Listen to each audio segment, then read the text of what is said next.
any of our guitars, whether it's an SE or it's a core guitar, private stock, collection, or an S2 guitar. We really are looking for the fundamentals of good tone in the instrument, and that has to start with a solid foundation, and that foundation in large part is the materials that you use, the wood that you use. That's a classic PRS. I mean, mahogany, maple, rosewood all have different tonal qualities, one to absorb for warm, one for brightness, and one for, you know, just overall feel. The custom S2 has a mahogany back and a maple top, which is the same thing as our core line, custom 22 and 24. It's a mahogany neck, rosewood fingerboard, and then the mirror and the Starla, they're both slab mahogany.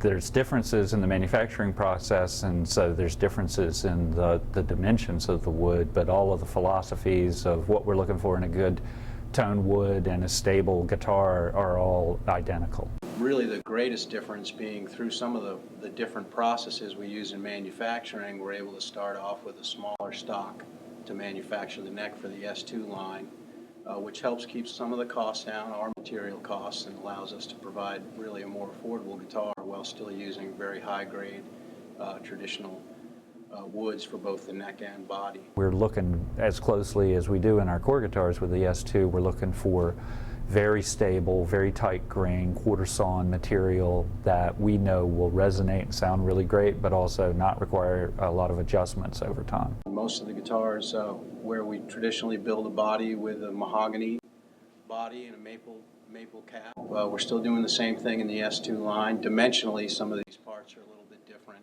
When we went through the design process on the S2 guitars, we wanted to have those guitars have their own identity and some consistency within the line. Using a CNC allows us to make a quicker, faster product with more precision. Human labor is always wanted and needed because there are some things that are difficult to do on a computer-aided design machine.